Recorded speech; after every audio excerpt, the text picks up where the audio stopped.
শুধু আজকের জন্য ৯ই আগস্ট। ভালোবাসার শক্তি।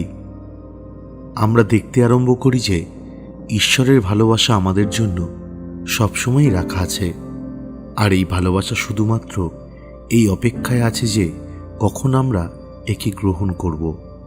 বেসিক টেক্সট, পৃষ্ঠা নাম্বার 46। ঈশ্বরের ভালোবাসা এমন একটা শক্তি যেটা অনেক কিছু পাল্টে দিতে পারে, আর এটাই আমাদের রিকভারিকে চালিয়ে নিয়ে যায়। এই ভালোবাসার জোরে আমরা হতাশার থেকে, নেশার গোলকধাঁধা থেকে এবং নিজেকে ঘৃণা করা ও আরও নেশা করার চক্রটার থেকে মুক্তি পাই। এই ভালোবাসার কারণে আমরা আমাদের একদা উদ্দেশ্যহীন জীবনের একটা কারণ এবং উদ্দেশ্য খুঁজে পাই। এই ভালোবাসার মাধ্যমে আমাদের অন্তরের একটা শক্তি আর দিশার সন্ধান পাই, যেটা আমাদের এক নতুন পথে, এনের পথে জীবন শুরু করতে সাহায্য করে।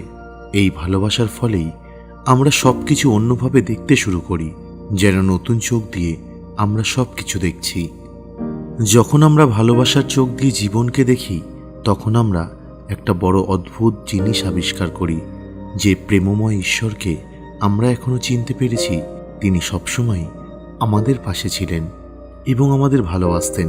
আমরা সেই সব সময়গুলির কথা খেয়াল করি যখন আমরা কোনো উচ্চতর শক্তির কাছ থেকে সাহায্য চেয়েছিলাম এবং তা পেয়েছিলাম। আমরা এই সময়গুলির কথাও মনে করি যখন আমরা সাহায্য চাইনি, কিন্তু তবুও আমাদের সাহায্য করা হয়েছিল। আমরা এটা উপলব্ধি করতে পারি যে এক প্রেমময় উচ্চতর শক্তি সবসময় আমাদের খেয়াল রাখতেন, আমাদেরকে বাঁচিয়ে রেখেছেন, যতদিন না তার ভালোবাসাকে আমরা গ্রহণ করতে পেরেছি। ভালোবাসার শক্তি সর্বদা আমাদের সাথেই ছিল।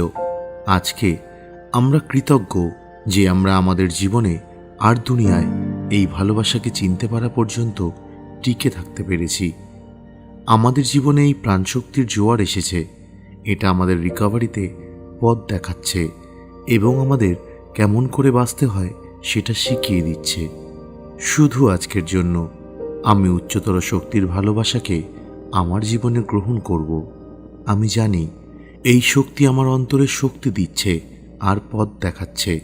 আজকে আমি আমার নিজের জন্য এই ভালোবাসার শক্তি চাইব।